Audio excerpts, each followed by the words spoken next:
Hey everyone. Welcome back to the channel, 6-Path Weeb here. I'm hyped to have you all tuning in today.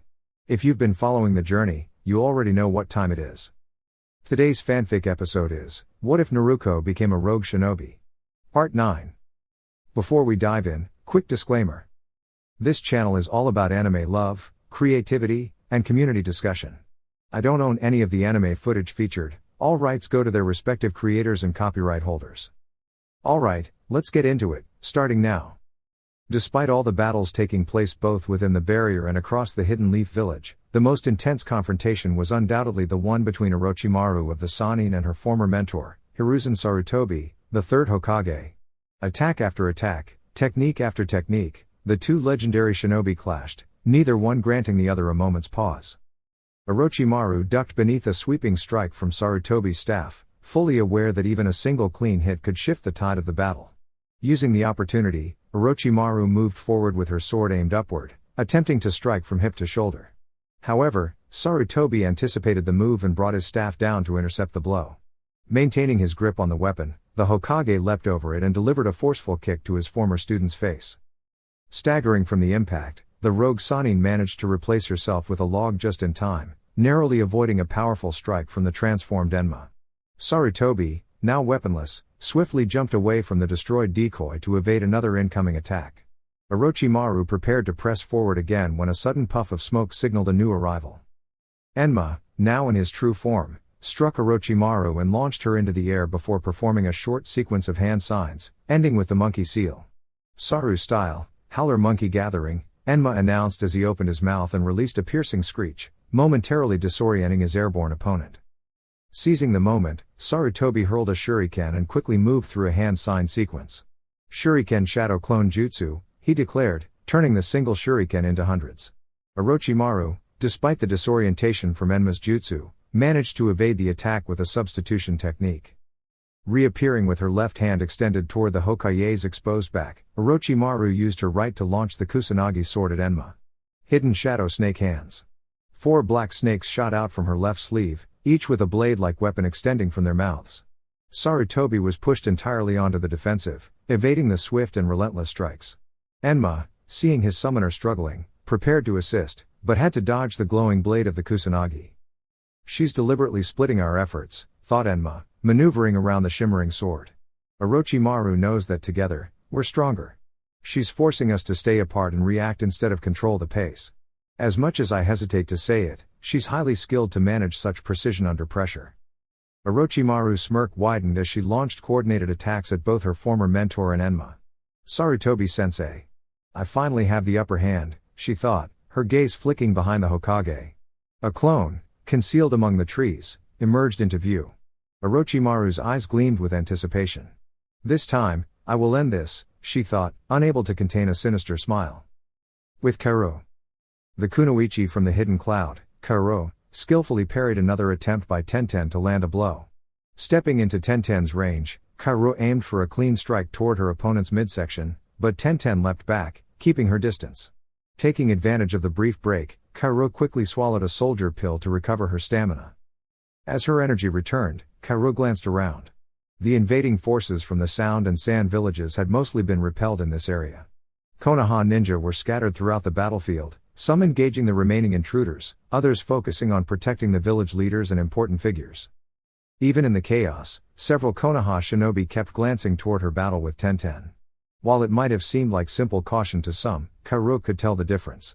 Trained in the sword since childhood, she had learned to read subtle shifts in posture and intent. These weren't just glances of awareness, they were focused observations. And none of them were stepping in to stop Tenten. Karo had no doubt, some of them were silently hoping Tenten would defeat her. It wasn't hard to guess why. During the exams, her team had engaged Konoha shinobi in ways that, while within the rules, had created lasting resentment. Only Yugito had walked away without clashing directly with their hosts. That history now hovered like a shadow over her match with Tenten. Why do they keep watching, waiting for something to happen?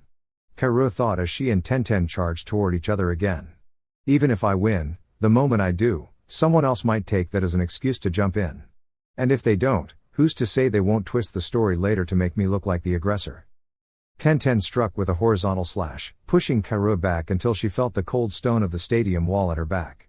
With little room left to maneuver, Kaoru quickly tossed a smoke bomb to the ground, then leapt onto the wall, the sunlight now behind her. Tenten coughed through the smoke, unwilling to let her opponent escape. She burst forward, but her feet met sharp resistance.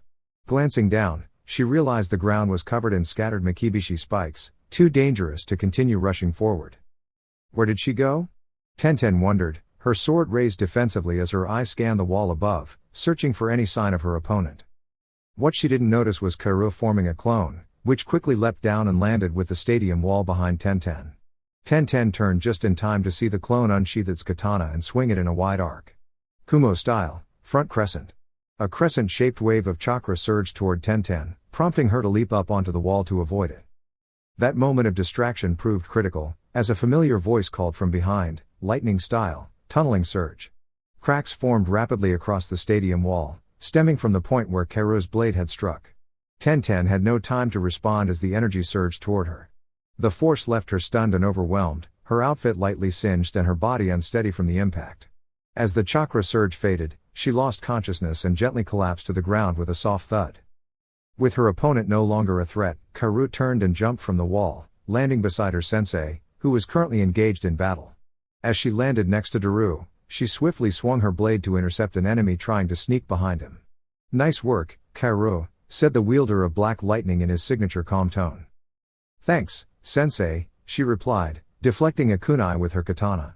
"That match took a little longer. I was intercepted by Tenten. She was emotional about her connection to Neji and wanted to confront me." "We saw it happen," Hayate commented as he skillfully blocked another attacker. "Unfortunately, several Konoha shinobi witnessed the same. The matter will likely be brought up with the council." Kaoru and Daru nodded in unison. For now, they turned their focus back to assisting their comrades as the defense of the stadium continued. With Kakashi and Kurenai. "Kakashi, to your left," Asuma called out while defending against another challenger. Kakashi was focused on a group of Suna shinobi and hadn't noticed an enemy approaching from behind. Suddenly, 4 dark serpents slithered out from the shadows and restrained the attacker. A kunai followed, stopping the ambush in its tracks. "I was wondering when you'd show up, Anko," Kakashi said as he leapt back from the skirmish. Forming quick hand signs, he released a large fireball from the same alley. Wind style, great breakthrough. A gust of wind surged from Kakashi's mouth, empowering the fireball and accelerating it forward. The advancing shinobi had no time to react as the flames swept through their ranks. Stepping out from the alley with a smirk, Anko nodded in acknowledgement. "Impressive as always, Hatake. That Sharingan of yours is still sharp." Kakashi chuckled and unleashed another lightning-based technique toward a group of approaching enemies. "Years of practice," he replied casually. Anko rolled her eyes playfully and turned her attention to the front lines. "Nai-chan, they could use more support out there," she said to Kurenai, who gave a small nod while subduing another opponent. Picking up on the urgency in her friend's voice, Kurenai began weaving a complex chain of hand seals. Unseen above, Asuna Jounin emerged atop a nearby rooftop, preparing a longbow with wind-infused chakra. With practiced precision, he released the arrow toward Kurenai. Asuma shouted for her to move, while Kakashi and Anko rushed to intervene, but it was too late. The arrow struck its mark, and Kurenai collapsed quietly, the glow fading from her crimson eyes. Anko froze as she witnessed her dearest friend fall. The loss was overwhelming. Just as she prepared to respond, another arrow struck her leg, knocking her down. She looked up with determination as the archer prepared another shot, this time aimed directly at her. The arrow found its target, and Anko fell still. Kakashi stood motionless, stunned by the sudden loss of 2 cherished allies. Something inside him shifted. In an instant, he vanished from view, reappearing behind the archer. A flash of blue light marked his arrival as his technique struck true. Without hesitation, Kakashi turned to the remaining enemy shinobi and unleashed another jutsu. Lightning Beast Running Jutsu. A brilliant hound of lightning formed from his chakra, dashing forward with a bark that echoed like thunder. It surged through the enemy ranks, scattering them as it passed. Asuma faced challenges much like Kakashi, struggling to remain composed as he skillfully defended the village using his trench knives.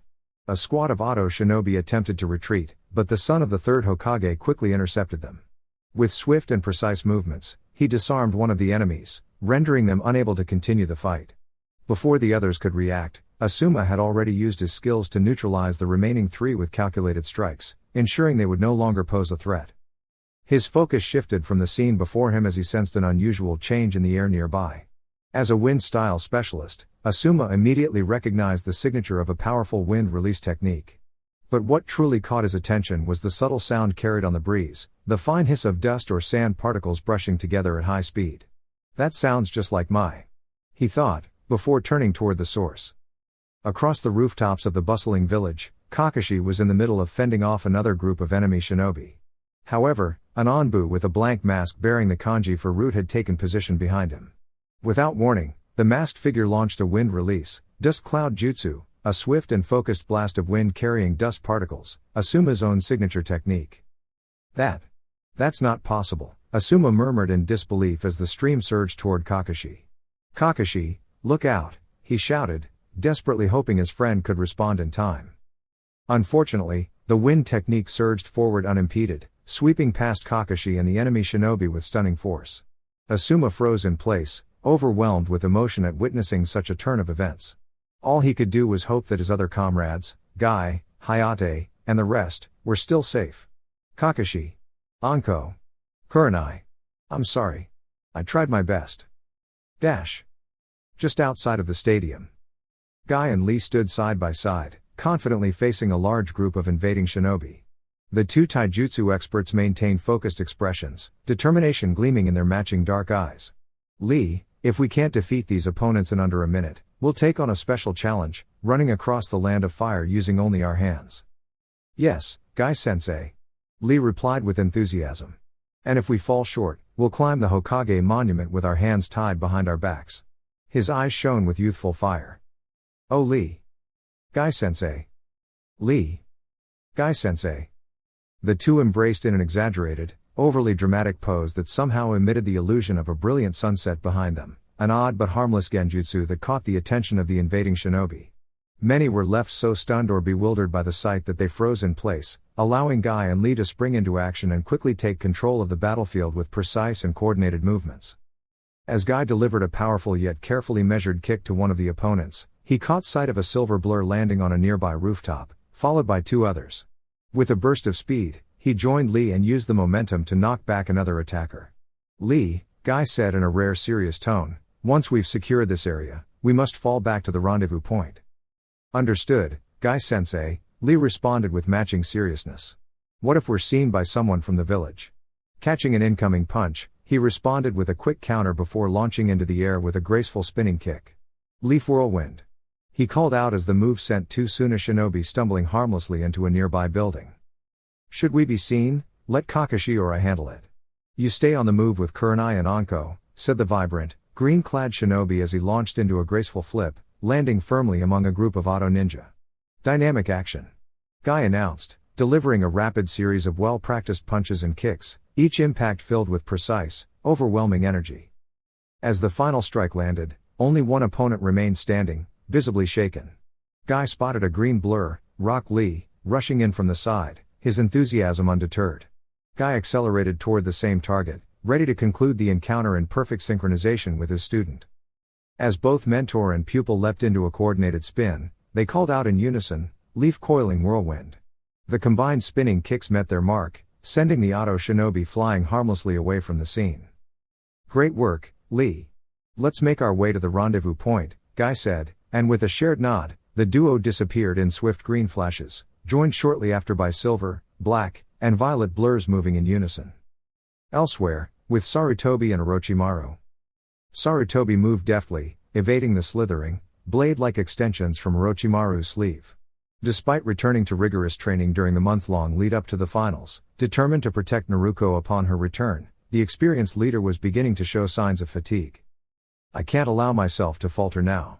Naruko will need me once she leaves Kumo, he thought, narrowly sidestepping another attack. He prepared to counter with a technique meant to create distance, when a sudden voice rang out from behind him. It's over, Sarutobi-sensei, shouted a clone of Orochimaru, brandishing a kunai, attempting to surprise the seasoned Kage from behind. Surrounded and with no room to evade, Sarutobi braced for impact, until another powerful presence announced itself. Kumo style, human buzzsaw. A swirling whirlwind of motion tore through the trees, dispersing the snake-like constructs with ease. The spinning figure came to a halt on a branch, revealing Killer Bee in the poised stance of his renowned Seven Swords dance. Before anyone could react further, a new voice echoed across the clearing. Rayton, Black Panther. A sleek, dark lightning panther surged forward, striking Orochimaru's clone and disintegrating it with a crackling roar. The original Orochimaru snapped back to focus, dodging a barrage of kunai that followed swiftly. With a subtle motion, he summoned the Kusanagi back to his hand, then adopted a defensive stance as several new figures joined Sarutobi. The rogue shinobi wasn't surprised by the appearance of the Raikage and Dodai, but his expression shifted when his gaze landed on a pair of familiar blondes. His eyes narrowed at the sight of Naruko, her expression determined. Though it was clear she and her companion Yugito had been through a confrontation, they bore only superficial marks of exertion. Orochimaru, unsettled by how easily they had overcome his summoned fighters, frowned. Without warning, Enma appeared behind him, hands locked in a seal. Saru style, simian momentum. The Monkey King spun forward in a blazing somersault, launching toward Orochimaru with tremendous energy. The impact propelled the Snake Summoner toward the Hokage and the Kumo team. Well versed in Enma's strategies, Sarutobi responded instantly. Creating two shadow clones, all three of his forms moved in tandem.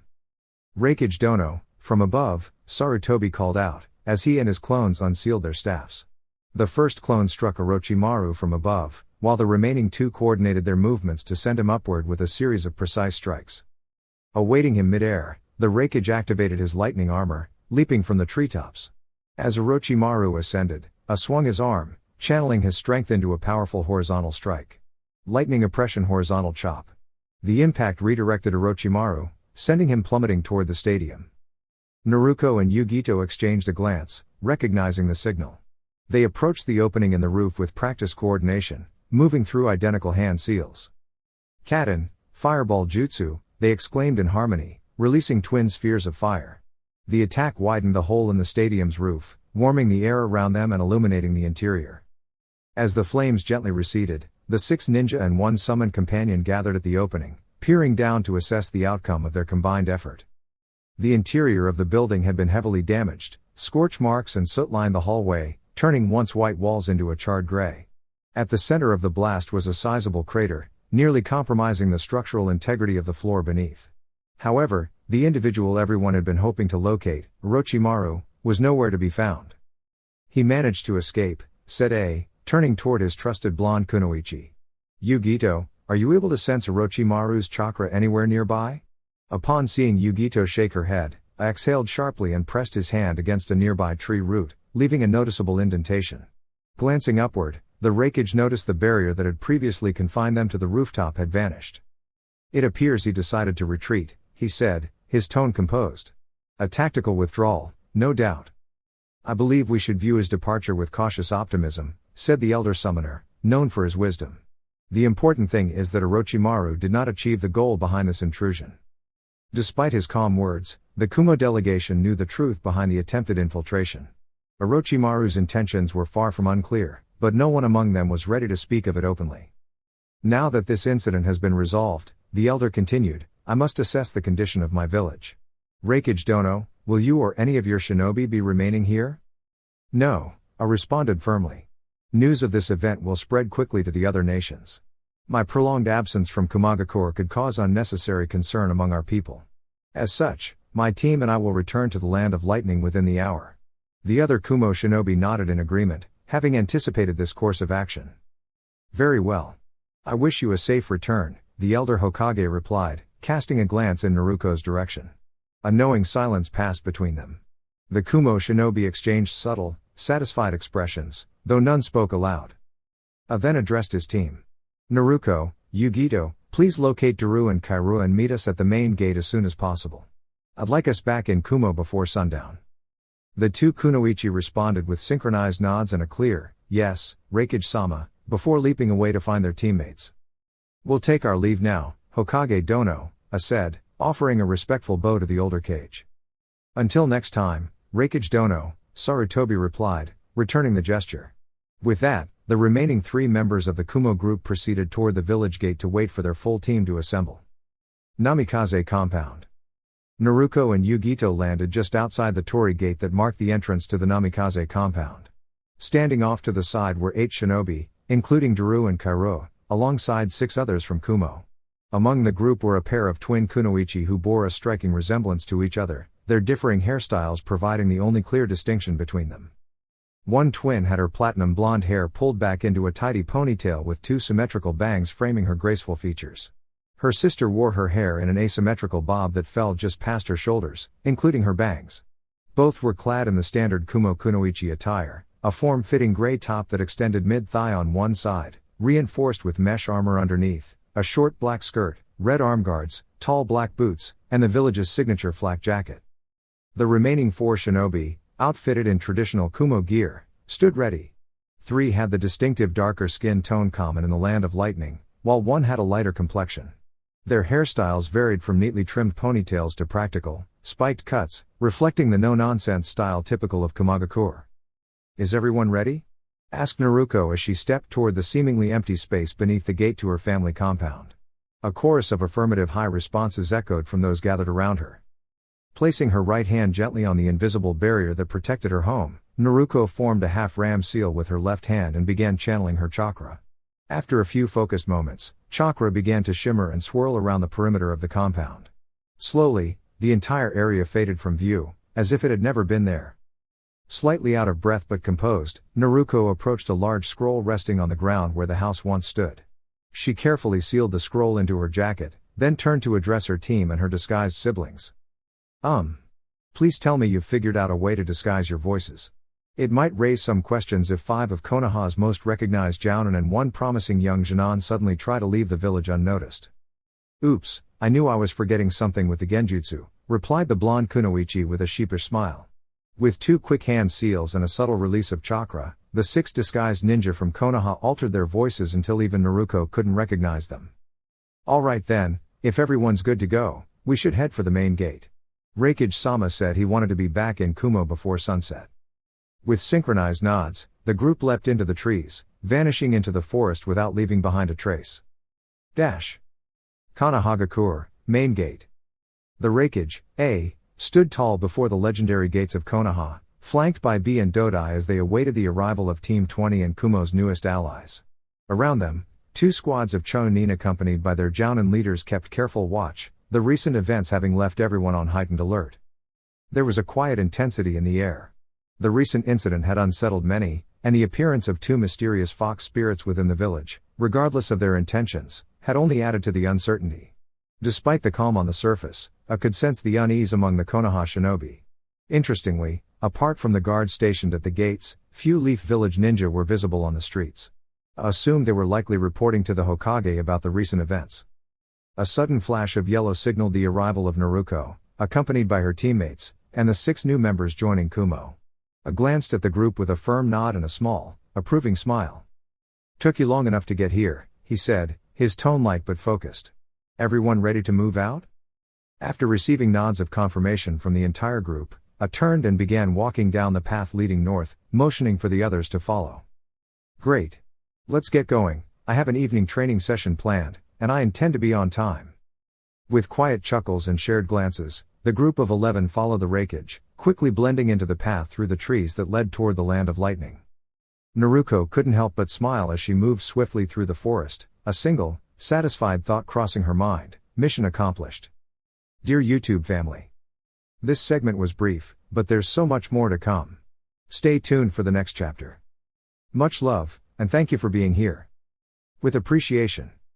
6 Path Weeb.